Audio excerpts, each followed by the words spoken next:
सम्पूर्णमा नमस्कार, good morning. अहिले हेर्दै हुनुहुन्छ life of Suman Rai official YouTube channel. हजुरलाई हार्दिक स्वागत छ। म सुमन राई, घर सङ्घसभा नेपाल, हाल कुवेतबाट। र आज चाहिँ माबुलको सिसाइड समुद्रतिर जाँदैछौँ। के को लागि जाँदैछौँ भने फिसिङको लागि। आज माछा हात पर्छ पर्दैन थाहा छैन, र पनि अनुभवको लागि चाहिँ हामी जाँदैछौँ। र 12 घन्टाको ड्युटी सकेर यतिको जोसमा जाँदैछौँ भनिसके पछाडि सबैजना एकदमै एक्साइटेड छ। र यतिको जोस चाहिँ हुनुपर्छ दर्शकले। 12-13 घन्टा काम गरेर फेरि पनि फिसिङको लागि समुद्रतर्फ जाँदैछौँ भनिसके पछाडि एकदमै जोस चाहिँ 100% छ दर्शकले नै त। हजुर सुमन सर, यो पुरानो ट्र्याक छ कि लास्टै 10 वर्षको अगाडिको ट्र्याक हो कि त्यही भएर झरेर कुद्नै सकिँदैन मलाई। ल यस्तो दामी ठाउँ छ है दर्शकबिनहरू। वाउ, सो म चाहिँ फर्स्ट टाइम भन्नुपर्छ ल गाइसहरू। ल उहाँ हुनुहुन्छ हाम्रो केशव दाई, सुमन सर।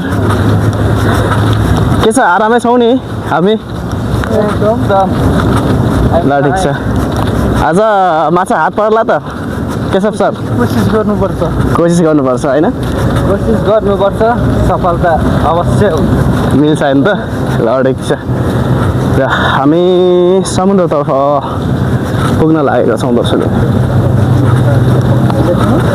लो साथीहरू, यो नै रहेछ समुद्र चाहिँ। ल हाम्रो कुवेत माबुला सिसाइड समुद्र भनेको चाहिँ दर्शक पनि यो नै रहेछ होइन। फर्स्ट टाइम आएको म। साथी हल्का खुट्टा भिजाइरहेछ बस।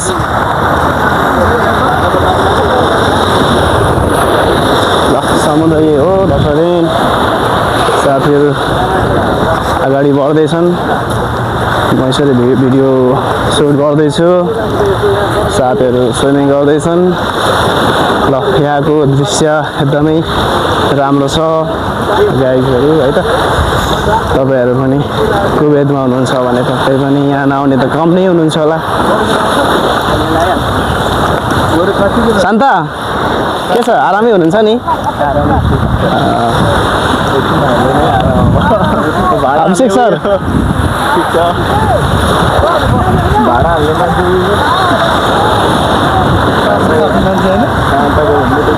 ल है माबुलाको जुन सिसाइड यस्तो रहेछ है दृश्यहरू दर्शकले। मलाई चाहिँ एकदमै राम्रो लाग्यो गाइसहरू। फर्स्ट टाइम आएको भएर पनि हुनसक्छ। उहाँ पनि भिडियो सुट गर्दै हुनुहुन्छ। मेरो चाहिँ यो क्यामेरा थोरै फुटेको छ, खासै भिडियो क्लियर आइरहेको छैन।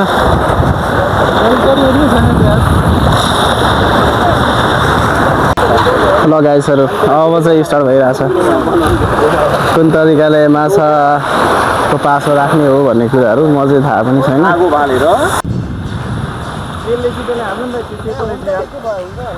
यस्तो प्रेसर छ पानीमा हो त त्यसले चाहिँ हाल्नु न। यो हल्का छ, त्यसले चाहिँ हो त्यसलाई हाल्नु चाहिँ फुट्छ हो। यो चाहिँ होइन, यो मैदा हो होइन, हाम्रो रोटी बनाउने मैदा हो।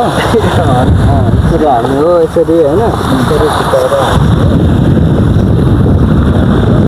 फाइनली दर्शक जुन यो ठाउँमा आएका थियौँ हामी, र अब चाहिँ हामी रुमतर्फ जाँदैछौँ। र जुन फिसिङका लागि आएका थियौँ र त्यो चाहिँ असफलता भएको छ, केही पनि हात परेन। र पनि यहाँ स्विमिङ गरेँ। यो मेरो पहिलो अनुभव हो दर्शक। र यहाँ चाहिँ नुनिलो लाग्दो रहेछ दर्शक है त, पानी चाहिँ एकदमै नुन जस्तै लाग्दो रहेछ। यो चाहिँ मेरो पहिलो अनुभव भएको कारणले गर्दाखेरि एकदमै अमेजिङ लागेको कुरा यो नै हो। र साथीहरू अगाडि बढ्दै हुनुहुन्छ रुमतर्फ, र फेरि ड्युटी पनि जानुपर्ने हुन्छ। 12 घन्टाको ड्युटी सकेर जुन यो फिसिङको लागि आएका थियौँ र फिसिङ सकिसके पछाडि चाहिँ हामी फेरि रुमतर्फ जाँदैछौँ दर्शकबिन। र आजको भिडियो के कस्तो लाग्यो त्यस्तै खालको प्रतिक्रिया दिनु होला गाइसहरू होइन। राम्रो लागेमा like comment share and subscribe पनि गर्न भने नभुल्नु होला दर्शकबिन। अब नेक्स्ट ब्लगमा हाम्रो भेट हुनेछ। हस्त बाई बाई।